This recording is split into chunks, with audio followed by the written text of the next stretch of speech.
Արետ լերանից ընդամենը 7 կիլոմետր հեռավորության վրա է գտնվում համանուն քաղաքը, այո եւ ոչ հեռուստանախագծի հարավային արշավախումբը հենց այստեղ է։ Մոտ 1-2 ժամ առաջ մենք Արարատ գյուղում ենք, այժմ այս քաղաքում ենք տեղակայվել, մեր մասնակիցները նաեւ այս քաղաքի բնակչությանը կներկայացնեն իրենց դիրքորոշումները Սահմանադրության նոր նախագծի վերաբերյալ, ինչու ասել այո, ինչու ասել ոչ։ Քաղաքը ընդհանրապես հայտնի է որպես արդյունաբերական կենտրոն, այստեղ է գտնվում Հայաստանի ցեմենտի գործարաններից երկուսից մեկը, այստեղ է ցեմենտի գործարանի կողքին է նաև ոսկուկորզման ֆաբրիկան։ Քաղաքը ունի մոտ 20,000 բնակչության մի մասը ներկայացված է այստեղ, կլսենք նաև իրենց, հուսով եմ, որ բավական ակտիվ կլինենք, այնպես որ ժամանակ չծախսենք, անցնենք քննարկմանը։ Հարգելի մասնակիցներ, հարգելի արարատցիներ, խնդրում եմ ուշադրություն, մենք արդեն ուղիղ եթերում ենք, տիկին Կարինե, դուք այդտեղ եք։ Լավ, հավասարվել ենք։ Այսօր ի դեպ նշեմ, որ մեր թևերը անհավասար էին, այո թևը 4 մասնակից է ներկայացնում, ոչ թևը 3 մասնակից։ Նախ ներկայացնեմ, սկսեմ տիկին Աճեմյանից, Կարինե Աճեմյան, այո թև։ Այո թևը ներկայացնում է նաև Արման Սաղաթելյանը, Հրայր Թովմասյանը և Արծիվիկ Մինասյանը։ Ոչ թևը ներկայացնում են Ազատ Արշակյանը, Վաղինակ Շուշանյանը և Հրանտ Բագրատյանը։ Անցնենք գործին միանգամից, անցնենք քննարկմանը, լսենք յուրաքանչյուր թևի մեկական ներկայացուցչի, կտրամադրենք նրանց հարգելի արարատցիներ 5 րոպե,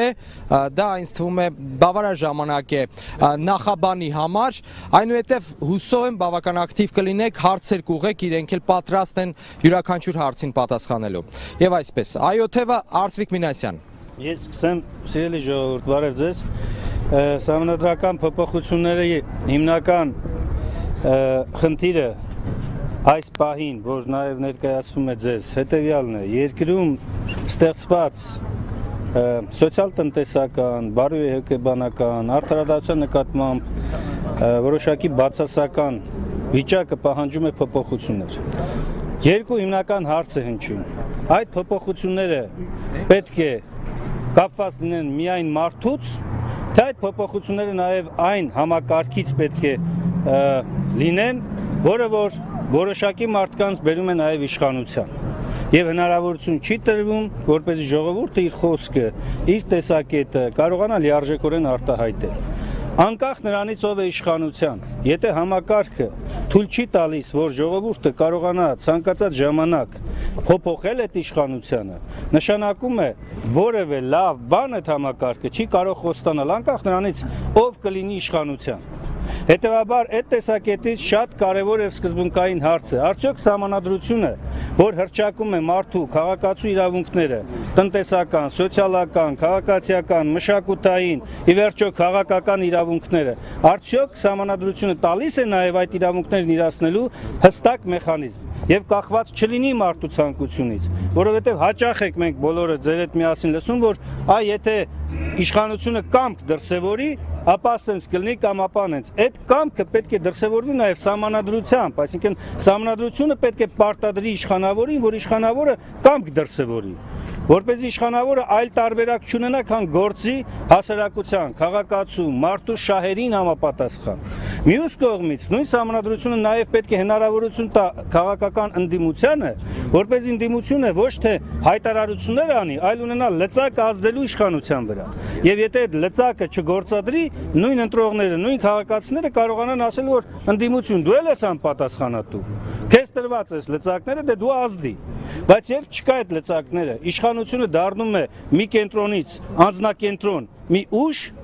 որը որ ցանկացած ժամանակ կարող է իր ցանկությունը արտահայտել կամ չարտահայտել բարեփոխումների ուղղությամբ։ Մյուս կողմից ընդդիմությունը չունենալով բավարար լծակներ, չի կարող ազդել այդպիսի իշխանության վրա։ Հետևաբար սահմանադրության առաջին կարևոր պայմանը պետք է լինի ստեղծել այնպիսի համակարգ, որ թե իշխանությունը, թե ընդդիմությունը լինեն թե ուժեղ եւ թե նաեւ պատասխանատու։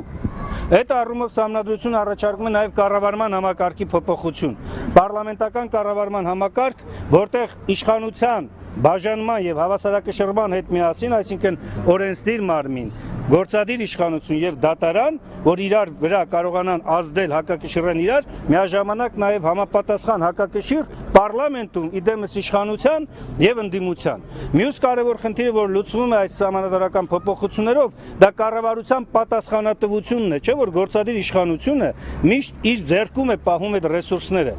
Ոչ պարլամենտը ունի այդ ռեսուրսը, ոչ դատական համակարգը։ Գործադիր իշխանության ձեռքում է գտնվում երկրի բյուջեն, երկրի տնտեսության կազմակերպման սխեմաների տրամադրումը եւ այլն։ Այս բոլոր հարցերի համար կառավարությունը պետք է նաեւ հաշվետվություն ներկայացնի։ Այսօրվա գործող սահմանադրությամբ չկա այդպիսի մեխանիզմ։ Կառավարությունը հաշվետվություն չի ներկայացնում։ Այսօրվա գործող սահմանադրությամբ կառավարությունը հանդես է գալիս պարլամենտում ընդամենը մեկ անգամ երկրի բյուջեն քննարկելիս եւ այն էլ սոցիալ-տնտեսական ծրագիր ներկայացնելու ժամանակ, որը նշանակում է, որ մեծամասնությունը երբեք դեմ դուրս չի գա բյուջեի քննարկմանը, հաստատմանը կամ հաշվետվության քննարկման ու հաստատմանը։ Առաջարկվողով տարին առնվազն մեկ անգամ կառավարությունը պետք է ներկայացնի թե իր ծրագրի կատարման վերաբերյալ ամբողջական տեղեկատվություն, ինչ է խոստացել, արել է թե չի արել, որն է պատճառը եւ դա հիմք կարող է հանդիսանալ, որպեսզի ընդդիմությունը անվստահության գործընթաց սկսի այդ կառավարության նկատմամբ կամ կառավարության ամբողջ կամ վարչապետի կամ որևէ նախարարի անգամ։ Այսօր չունենք այդ մեխանիզմը։ Մյուս կարևոր հարցը անկախ դատական համակարգի ստեղծումն է։ Ցանկացածս մեզանից, ձեզանից յուրաքանչյուրը, եթե չզգաց, որ դատարանը իր նկատմամբ արդար չէ, նա դժգոհելու է, նա հուսալքվելու է, որտեղ հասնելու է մինչև վերջինացիան եւ տեսնի, որ արդարություն չի գտնում։ Սրա հիմնական պատճառներից մեկը այսօրվա դատական համակարգի կազմավորման սխեմայի մեջ է, ոչ թե անձերի, այլ առաջին հերթին սխեմայի, այն համակարգի,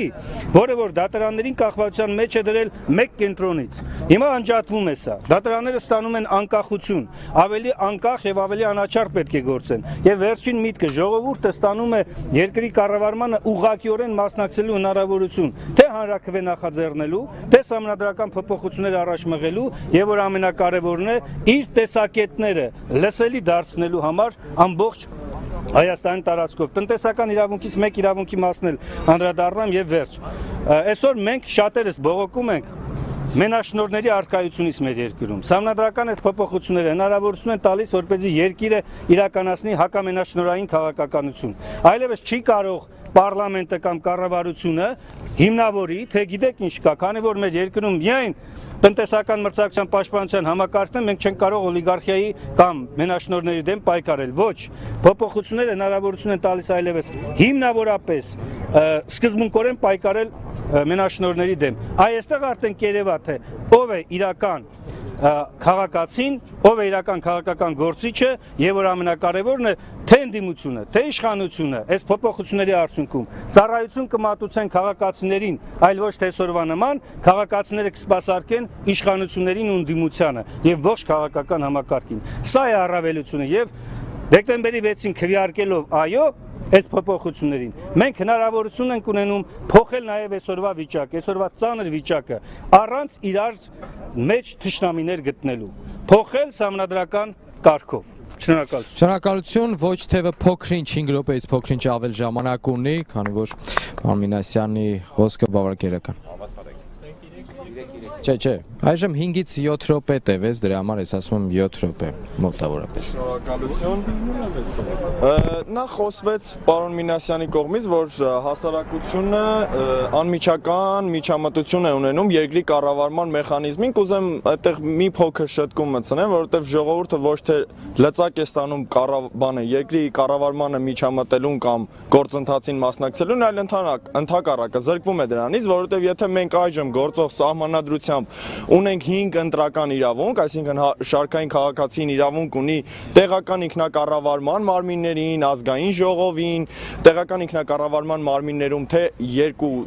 քվեարկություն կարող է կատարել ավականու անդամ եւ քաղաքապետի կամ համայնքապետի ընտրություն, ազգային ժողովի ընտրություն եւ նախագահի ընտրություն։ Այս դեպքում հասարակ քաղաքացիների մեր ձեռքից վերցվում է 2 ընտրական իրավունքը, նախագահին այլևս մենք չենք ընտրելու, համայնքապետին կամ քաղաքապետին այլևս մենք չենք ընտրելու։ Մենք ընտրելու ենք ընդամենը ավականու անդամ եւ ազգային ժողով, այն էլ ոչ թե անհատական падգամավորների, այլ խմբակցություններին, կուսակցություններին, որոնք կարող են հաջորդ փուլում մեծ բացարձակ մեծամասնություն ձայն չունենալու դեպքում անցկացնել եւս մեկ քվեարկություն եւ այնտեղ վաստակել բացարձակ մեծամասնություն եւ ստեղծել միակուսակցական պետություն։ Այսինքն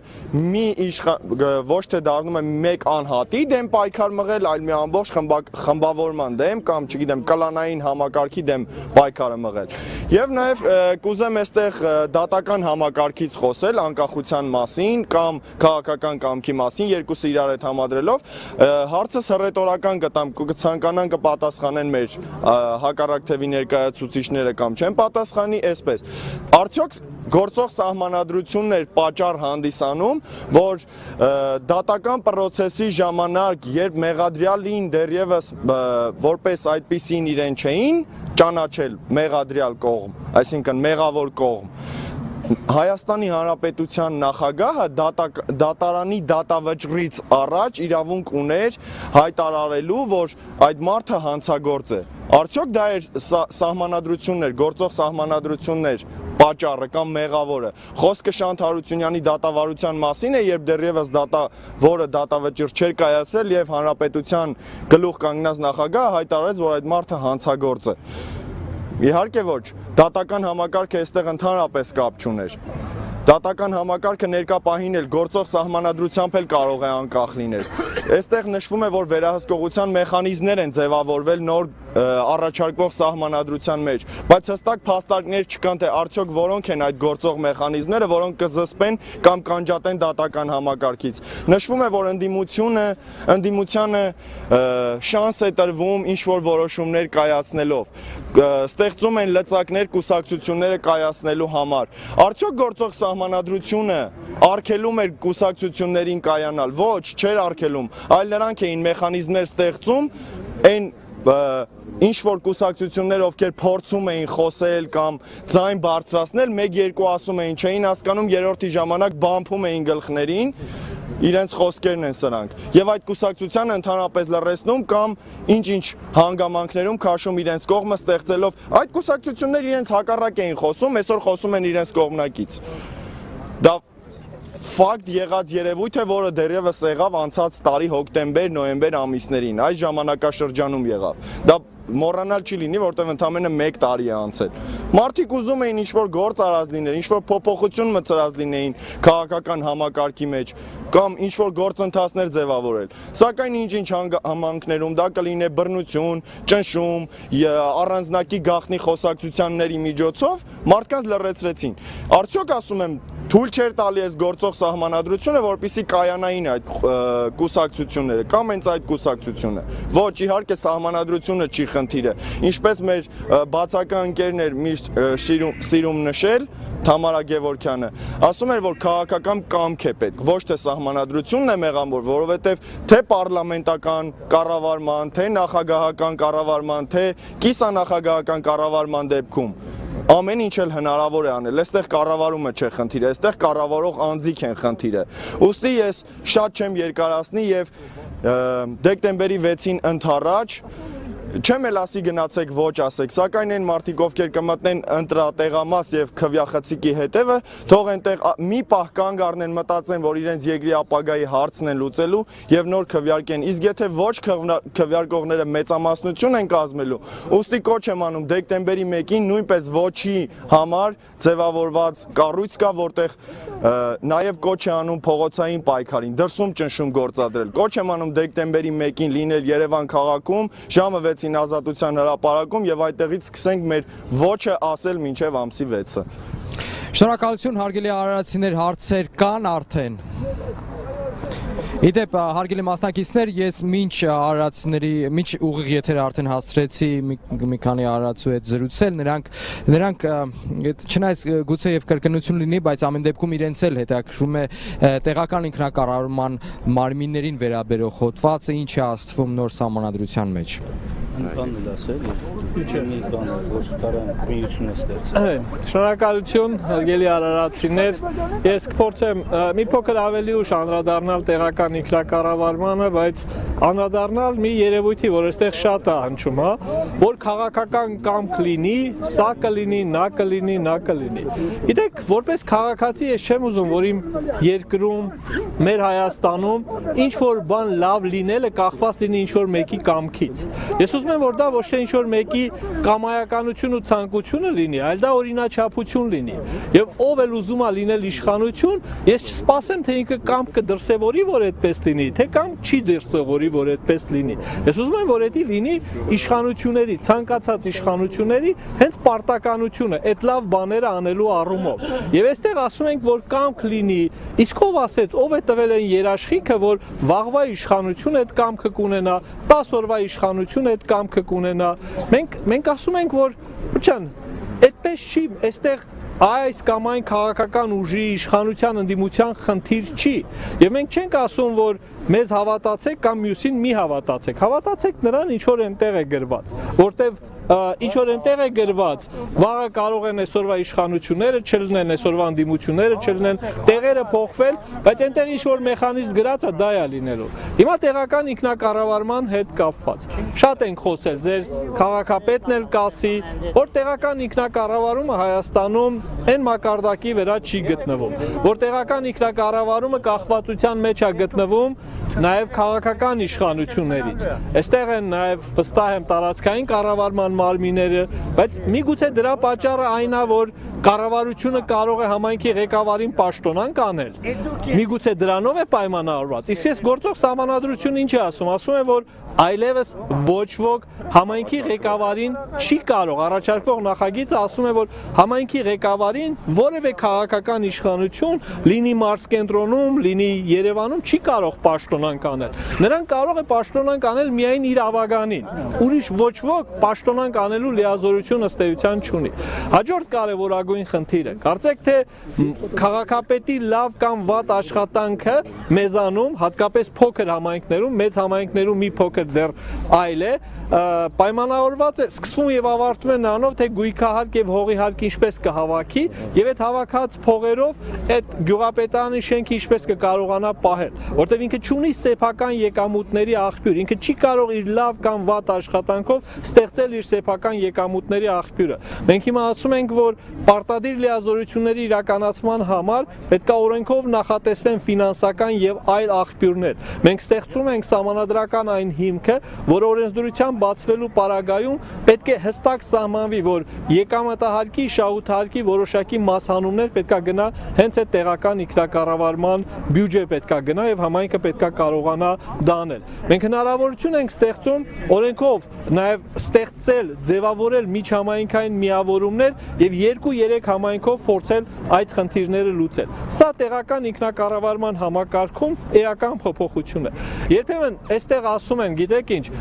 երբեմն փորձում են թվաբանություն խաղալ, հա, Ժորժան, այսօր մենք չենք ընտրում 5 մարմին, այսօր մենք ընտրում ենք ընդամենը 4 մարմին, որտեվ դա հանրապետության նախագահն է, ազգային ժողովն է, համայնքի ղեկավարն է եւ ավագանին է։ Բայց ուշադրություն դարձրեք, որ ասենք Հայաստանի արդեն իսկ 1/3-ում Երևան քաղաքում այլևս քաղաքապետ չեն ընտրում։ Ընտրում են ավագանի, որ ընտրում է Երևանի քաղաքապետ։ Հիմա ինչ է կարծում, Երևանը ավելի պակաս ժողովրդավար է, քան թե Արարատը։ Երևանի քաղաքապետը ավելի թույլ է, քան թե Արարատի քաղաքապետը, բնականաբար ոչ։ Ավելին ասեմ, Երևանի քաղաքապետը ով ուզում է լինել, ինքը միշտ է ուժեղ լինելու, որտեղ իր թիկունքում ունի իր ամբողջ ավագանին։ Իսկ եթե Արարատում հանկարծ Երևանի քաղաքապետն ու ավագանին տարբեր եղան, դա արճակատում է լինելու ըստ էության։ Հիմա եւս էլի, եթե ամեն ինչ թվաբանության մեջ է, ես կարծում եմ, որ կառավարման համակարգի մասին խոսելուց պետք է խոսել դրա արդյունավետության մասին, այլ ոչ թե ես քանի մարմին եմ ընտրում։ Հակառակ պարագայում գիտեք ինչ, եկեք բանը կոմունալ բաժնի պետին էլ ընտրենք, եկեք գլխավոր բժշկին էլ ընտրենք, եկեք միգուցե տաքսու վարորդներին էլ ընտրենք։ Վստահեցնում եմ, դրանից մենք ավելի ժողովրդավար չենք դառնա։ Հարևան Ադրբեջանում, որտեղ եւ նախագահ են ընտրում, եւ պարլամենտ են ընտրում, որտեղ ոչ մի ընդդիմադիր չկա, եւ համայնքի ղեկավար են ընտրում, որտեղ ոչ մի ընդդիմադիր չկա, որտեղ ավագանի են ընտրում, էլի ոչ մի ավագանի չկա, գիտեք, Ժորժան, ժողովրդավար չեն, քան թե Գերմանիայում, որտեղ ընտրում են միայն պարլամենտ եւ ընտրում են միայն ավագանի մեծ մասում։ Այսինքն սա թվաբանություն չի, սա արդյունավետության խնդիր է։ Այս առումով կարծում ենք, որ ներկայացված համակարգը արդյունավետության առումով շատ ավելի արդյունավետ է։ Մի խնդիր, հա, պիտի դիտարկեմ։ Երբեմն հնչեցվում է կարծիք 15 վայրկյան։ Հնչեցվում է կարծիք, որ ընդդիմության դերը բարձրացվում է։ Ոչ մեկի դերը ոչ բարձրացվում է, որ իջեցվում է։ Ստեղծվում է մի համակարգ, որտեղ երկրի ողջ պոտենցիալը, լինի ընդդիմություն, լինի իշխանություն, մեկտեղվում է երկրի համար կարևորագույն խնդիրների լուծման համար։ Շնորհակալություն։ Շնորհակալություն, ոչ թևից Ազատ Արշակյան։ Ազատ Արշակյան, Դարձյալ կարող եք անդրադառնալ տեղական ինքնակառավարման։ Ոչ միայն տեղական ինքնակառավարմանը, այլ Երևանից դուրս գտնվող Հայաստանին։ Արդեն 25 տարի է։ Հայաստանը անկախ է։ Սովետական միության ժամանակ դեռևս 60-ական թվականներին շատ լուրջ քննարկվում էր Երևանից դուրս բերելու տնտեսական, մշակութային եւ հասարակական կյանքը, որտեղ Հայաստանի Հանրապետություն ասելով դեռևս այն ժամանակ հասկանում էին Երևան քաղաք։ Ես ես մի օրինակ բերեմ, Լենինյան շրջանը արտադրում էր Հայաստանի, սովետական Հայաստանի արտոնաբերության 70%-ը կենտրոնացված էր Լենինյան շրջանում։ Դա աղետ էր, որտեղ Հայաստանը դատարկ էր։ Միայն Երևանն էր։ Դեռևս 70-ական թվականներին որոշումներ էին ընդունվում, որ հարկավոր է Հայաստանի Հանրապետություն սարքել, ոչ թե Երևանապետություն։ Այսօրվա Հայաստանի Հանրապետությունը հյուսիսային պողոտա է նշանակում։ Ամբողջ հարստությունը կենտրոնացված է Երևան քաղաքում։ Երևան քաղաք է։ Հայաստանի Հանրապետություն կարելի ասել չկա։ Երևանից դուրս դրանք Երևանին մատակարարող շրջաններն են, աշխատում են, Երևանը ուտում է։ Հարստությունը պետք է ապակենտրոնացվի։ Իշխանությունը պետք է այնպես լինի, դա պետք է գրվեր սահմանադրության մեջ։ Իշխանությունը պարտավոր է ապակենտրոնացնել։ Երևանից պետք է դուրս գա տնտեսական պոտենցիալը, պետք է տեղավորվի մյուս քաղաքներում, մյուս շրջաններում, մարզերում, սահմանադրությունը դա չի ենթադրում, այդպիսի բան չկա։ Հիմա դուք ինչ կընտրեք, ոնց կընտրեք, ինչ կանեք, երբ հարստությունը 4 միլիարդ դոլար պարտք են արել Երևան են կառուցել, դուք այդ պարտքը փակելու եք։ Հիմա ավականիով կփակեք, գյուղապետով կփակեք, Միրգ ու բանջարեղենով կփակեք, դա կարևոր չի սահմանադրության համար։ Ուրեմն հարգելի բարեկամներ, ամենակարևոր բանը Հայաստանի Հանրապետության համար այսօր Հայաստանը կառուցելն է։ Հայաստան չի կառուցվում, դա անտեսված է, անգամ երբ ղեկավարները ծագումով գյուղացի են։ Բայց գիտեք չէ, գյուղացիները մոռացող են նաև, գնացել մոռացել են իրենց ծննդավայրը։ Նրանց զգալի մասը գյուղերից է եկել քաղաք ու մոռացել են, որտեղից են եկել, լքված է։ Մենք Սյունիքով, Ագարակ, Մեղրի, Քաջարան, Ղափան շարժվելով եկել ենք, 60-ական թվականների մեզ հրավիրում էին գյուղացիները։ Մտնում ենք մարդկանց տուն, 60-ական թվականների վերանորոգում ու կահույք էր, 60-ական թվականների, սրանից 50-60 տարի առաջ մարդիկ ինչ որ առել են, սարքել են, դա մնացել է, սկսած դաշնամուրից, վերջացրած ջահից, հայ գյուղացին աղքատանում է օրավոր, ամեն օր պակասում է նրա ունեցվածքը,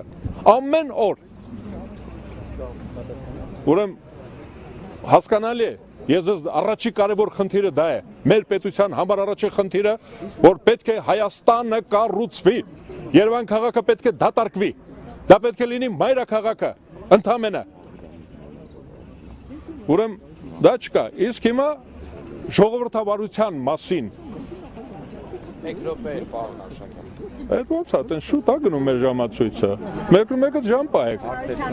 մեկ րոպե, ուրեմն մենք հիմա ունենք իրականում համաժողովրդական, կամ ժողովուրդը կարող է ոչ թե 4-5 անգամ կարող է գնալ քվեատուրփի մոտ, հանրաքվեները, այնինչ որ դուք պետք է անեք ամսի 6-ին, դա նույնպես ժողովրդական ընտրություն է, ժողովուրդն է իր կարծիք հայտնում։ Նախագահի ընտրությունը, քաղաքապետի, գյուղապետի ընտրությունը եւ ավագանի ընտրությունը։ Հիմա մեզ ասում են, դա ծախսարար է, դա դժվար է, դա պրոբլեմ է առաջացնում, գյուղում մարդիկ վիճում են, արդարության մասին են խոսում, անհանգստանում են, հենց դուք խոսում եք արդարության մասին, նրանք անհանգստանում են, որտեղ կհասնեք իրենց, ասում են կրճատենք, թող այլևս գյուղապետ չընտրեն, որտեղ ավականին եւ գյուղապետը իրար հսկում են, չնայած նույն գյուղից են, շատ ժամանակ հարազատներ են, ազգականներ են, խնամիքավոր են, բայց իրար հսկում են, մեկը փողն է տալի, մեկը ծախսում է, պետք է իմանան, քաղաքապետը, ավականի եւ քաղաքապետ, նրանք իրար հսկում են, հանրապետության նախագահը իրավունք ունի չեղյալ համարելու, հետ ուղարկելու ազգային ժողովի որոշումները, եթե դրանք խոտան են, այդպիսի բաներ լինում են, այդ 130 հոգուին նույնպես կարող է սխալվել, այդ դրանք հանում են, իրենք հավաքվում են 101 հոգով հավաքվում են և որոշում են ամբողջ պետության կյանքը, նշանակում են հանրապետության նախագահ, դա նշանակով է, դա ձեր հետ կապ չունի, նշանակում են դատախազ, դատավոր, քննիչ, ամեն ինչ իրենք են նշանակում, մենք ընդեղ բարձրանալու այլևս ոչ մի հնարավորություն չունենք, նրանց հետ կանչելու, բողոքելու, նրանցից հրաժարվելու ոչ մի ճար չունենք, դա ճորտատիրություն է, մեզ ուզում են ճորտացնել, գործող սահմանադրությունը խայտառակություն է, հարկավոր է փոխել, բայց փոխել լավով, ոչ թե ավելի վատով։ Շնորհակալություն։ Այս 129 հոդվածը մի հատ Ես կարդացեք, նոր են բաժանել, կարդացեք, Ժողովուրդ, 129 հոդվածը, այն ինչ որ ասացան Արշակյանը, ուղիղ դրա հակառակն է գրված։ 1862 թվին մենք ռուսական կայսրությունում ենք, վերացվեց ճորտատիրությունը, սրանք վերականգնում են ճորտատիրությունը, ասեք ոչ ճորտատիրությունը, բերեք լավ սահմանադրություն։ Ժողովրդի համար գրված սահմանադրություն։ Շնորհակալություն։ Պարոնակ մասնակիցներ, արդեն հարցեր կան։ Հարց, ես հարցնում եմ հարցեր կան։ Ճորտատիրության մասին։ Մենք ճորտ չենք, մենք երբեք ճորտ չենք եղել։ Ոչ թագավորների ժամանակ, ոչ բոլշևիկների։ Այդ բանը պահպանեք, էլի։ Չէ, եկեք պարոն Բագրատյան։ Այդտեղ ով հանրապետական Պարոն Բագրատյան։ Պարոն Արշակյան։ Հանրապետականներից հանդիպում եք, լավ է, շնորհակալություն, որ եկել եք։ Պարոն Բագրատյան, եկեք պարիցետը պահելու համար այո թևից։ Պարոն Սաղաթելյան։ ովքեր են Ասում են ժողովուրդ վտանգավոր է։ Պարոն Դա Սաղաթ։ վտանգավոր է։ Ես մի բան պետք է ասեմ, սիրելի ժողովուրդ, մի բան ասեմ ձեզ, էլի։ Սկզբունքային մի հարց կա, որ շրջանցվում է ընթացքում։ Մենք այսօր պետականության էությունը չենք կարողացել ներկայացնել։ Այս համանդրական փոփոխություններով Հայաստանի Հանրապետության իբրև ինքնիշխան պետության եւ պետականության մի քանի արժեքային համակարգ է ամրագրվում։ Առաջինը դա հայ ընտանիքի, ավանդական ընտանիքի պաշտպանությունն է։ Մինչ այսօր մեր գործող երկու համանդրությունները, որ եղել են, ընտանիքին անդրադարձ են կատարել ընդամենը մարդու իրավունքների համատեքստում, բայց ոչ երբեք ազգային ավանդական բազմազավակություն խրախուսող ընտանիքի արժեքի տեսակետից։ Երկրորդ կարևոր սկզբունքը համանդրական կարգի հիմունքներում ամրագրված է, որ Հայաստանի տնտեսական կարգը լինելու է շուկայական սոցիալական տնտեսությունը, այլ ոչ թե առհասարակ, ազատ, թալանչիական տնտեսությունը։ Երրորդ, պետական սեփականությունն է ամրագրվում սահմանադրության մեջ, ընդերքը եւ ջրային ռեսուրսները պետության բացառիկ սեփականություն են։ Երկու սահմանադրությամբ էլ մենք այդպիսի բան չենք ունեցել, դրա արդյունք է նաեւ են, որ հանքերը թալանվել են, որ անարդյունավետ են շահագործվել, որ ջրային ռեսուրսները այսօր վատնվում են աննորմալ ձևով, մինչև 90% կորուստներով։ Այս ամենը նաեւ հիմք է, որպեսզի կառավարությունը եւ կառավարության առաջ օրենսդիր մարմինը պատասխանատվություն կրի այս ռեսուրսների արդյունավետ օգտագործման համար։ Եվ բոլոր նրանք, ովքեր որ այստեղ կանգնած մեր տարեց հայրենակիցները, չէ, բողոքում են, ասում են, էլի սենց է մնալու, լավ, Եթե մենք ոչ ասեցինք, էսենց հաստատ է մնալու։ Եթե մենք այո ենք ասում, հնարավորություն ենք ստանում փոխել։ Հիմա դուք որոշեք։ Եթե այոին համաձայն եք, խնդրում եմ ասեք այո։ Այո։ Շնորհակալություն։ Ոչ թևից, պարոն Բագրատյան, պարոն Արշակյան։ Պետականը գիտեն, գնեն մեր ոչերն են։ Ասեք, քանի ու գեք, բատես բախեք անում։ Լավ, նորմալ է։ Մի ռեպլիկ։ Մի վարքան, բայց ես ինքս ընդդիմություն եմ, չէ՞։ Պարլամենտում։ Դաշնակցությունը, ընդդիմությունը ինքը միշտ ուզում է լինել իշխանությունում, անկախ նրանից դրանք կապիտալիստ են, սոցիալիստ են, անարխիստ են, դաշնակցությունը ուզում է լինել այդ տաշտակի կողքին։ Դուք դրանց դեմ պետք է լինեք։ Շատ լավ, հիմա ես ասեմ։ Պետք է դեմ լինեք, որտեղ ժողովրդին կողոպտում են։ Եթե Դուք սոցիալիստ եք, օլիգարխիայի։ Եթե ընդդիմության պատկերացումը պարոն Արշակյանի պատկերացումով է, բոլոր իշխանությունները մենակ կոմունիստները չէին թողնում։ ՀՇ-ի հետ ենք եղել, չէ՞։ Բա ինչ էիք։ Ժողովուրդ, մենք ՀՇ-ի հետ ենք եղել, պարզվում է։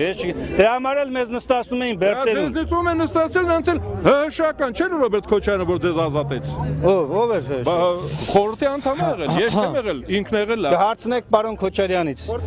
Դաշնակցությունը ընդդիմություն է եւ թող որևէ մեկը այսօր պարոն Արշակյանը կլինի թե այլ ընդդիմադիր չկասկածի որ դաշնակցությունը խորհրդարանում այսօր ընդդիմություն է։ Լավ, հարգելի մասնակիցներ, խնդրում եմ, հետեւաբար մեր պայքարը մեր պայքարը այսօր ոչ թե քաղաքական ընդդիմության եւ դիմության միջև է կռիվը, այլ Հայաստանի վաղվա օրը փոփոխություններով տեսնողների եւ այսօրվա այս լճացած համակարգը պահողների մեջ։ Մենք կողմ ենք փոփոխություններին։ Լավ, Ես կողմ եմ փոփոխություններին։ Ուրեմն ասեք այո։ Թույլ տանք ձեր թիմակցին Հրանտ Բագրատյանին խոսք ունենալ։ Իմ զրելույթի Գիտեք, հիմա իսյոր չփոխեցիք բանը, փոխվելու։ Բայց որ փոխվավ ինչ է Հիմա այդ դեպքում ինչի եք այդ հարցը տալի։ Ոնա հիմա մի Եկսեց ասեմ, որ սաղս ասենք ոչ մի բան չի փոխվելու, իհարկե չի փոխվելու։ չի Փոխվելու է։ Չի փոխվելու։ Ասեք։ Վերցնում, ինչպեսի այլընտրանքներ ունենք, եթե ասենք ընդունում է սահմանադրությունը ու ձախողում է, ինչպեսի այլընտրանքներ կան։ Ինչա ձախողում։ Ասենք կարգը սահմանական երկիրը սկսվում է վատ, չի աշխատում ընտրած պարլամենտական համակարգը։ Դու պետք է ասեք ինչ է լինում, որ չի աշխատում։ Օրինակ Արդեն ճգնաժամն է սկսվում։ Ոնց։ Ոնց, ասենք դուք պետք է ասեք, այ սա չի լինում, սա չի Օրինակ լինում, պատերազմական դրություն։ պատերազմական դրության, Որտեւ պատերազմական դրությունը, որպես Դիրներ, սիրելի պետական ապարատ, սիրելի ընդդիմադիրներ, նախ շատ դժվար է, կանանց բերում են, գեղեցիկ կանանց շարում են, մեզ համար դժվար է խոսել, ապրեն հանրապետականները, հիմա, ընչենք, իսկականից ինչն է պրոբլեմը, ազատ, մի տարվի, դա արվում է նրա համար, որ ես չկաղանամ խոսել, մի տարվի, դա պրովոկացիա է,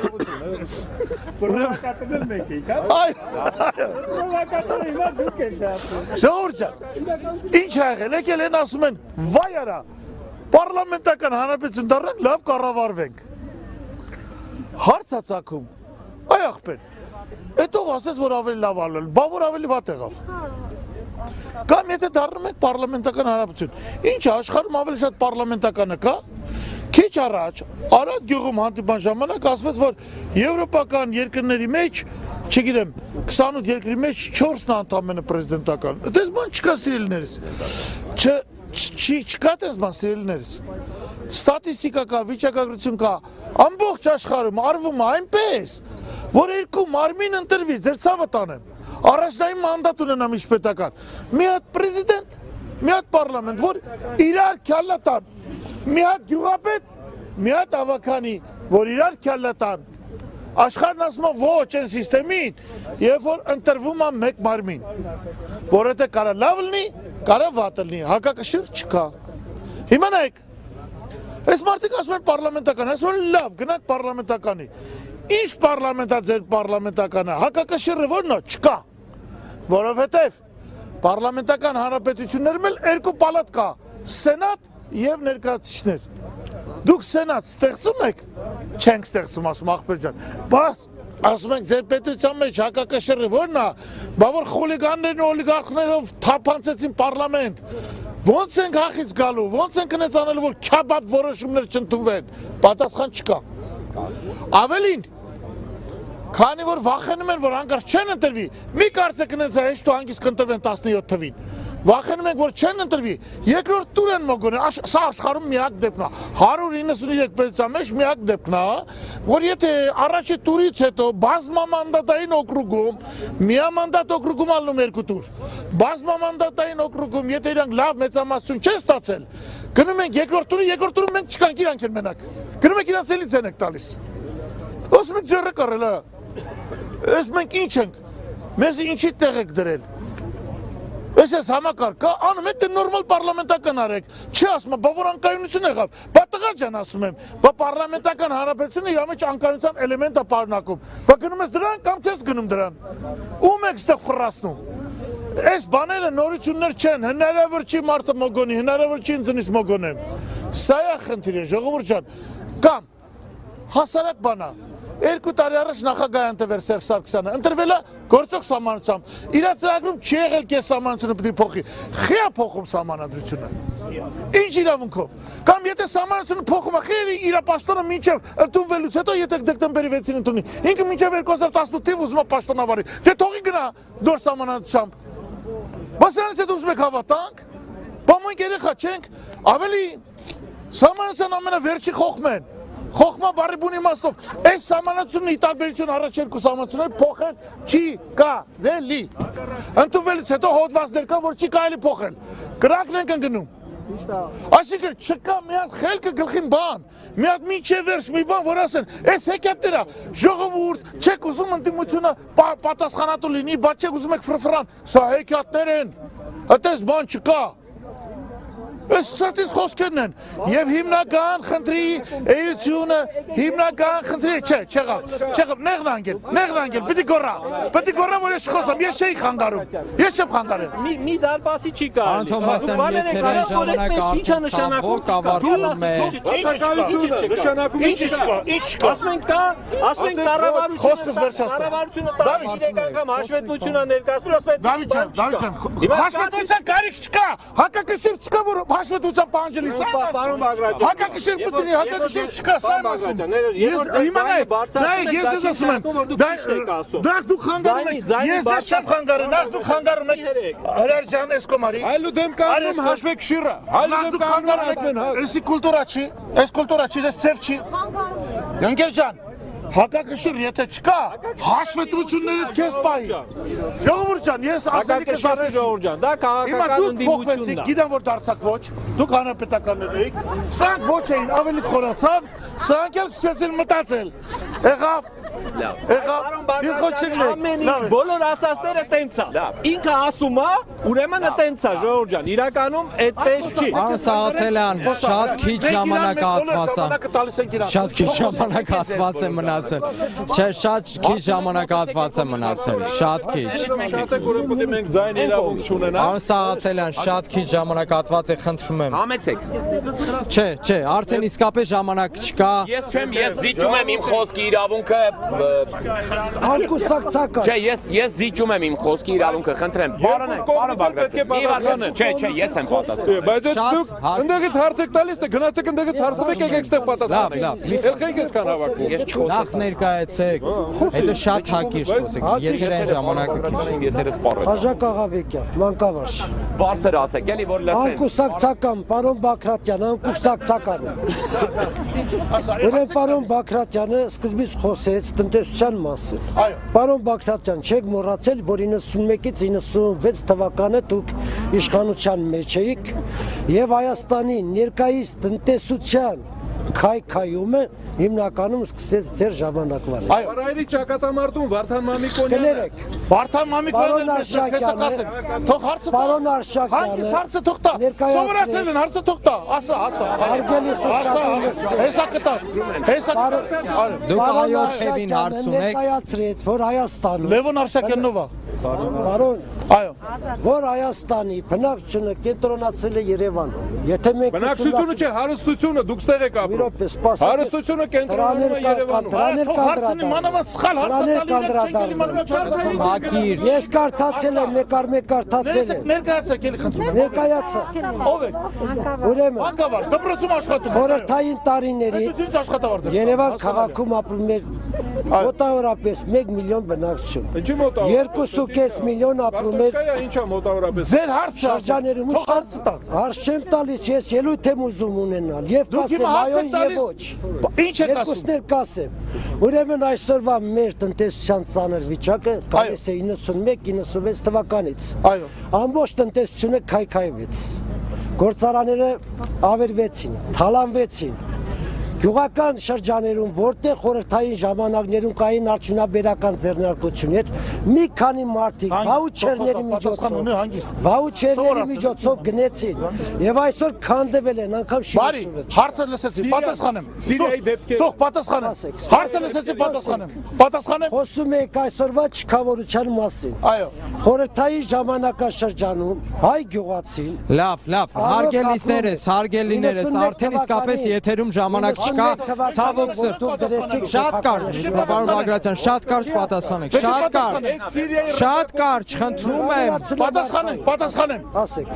Նախ 91-96 թվականներին, ոչ 91-93 թվականներին Հայաստանի Հանրապետության տնտեսությունը իջել է երկու անգամ։ Երկու անգամվա մեջ մեղավոր ենք բոլորս։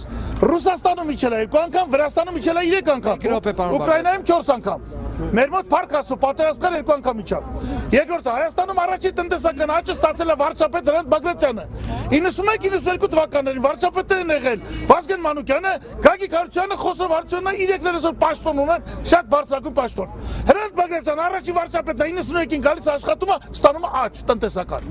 Մեր օրոք հոսանքը անհատացավ 91-92-ին։ Իմ օրոք ստացակ նորից 24 ժամ հոսանք։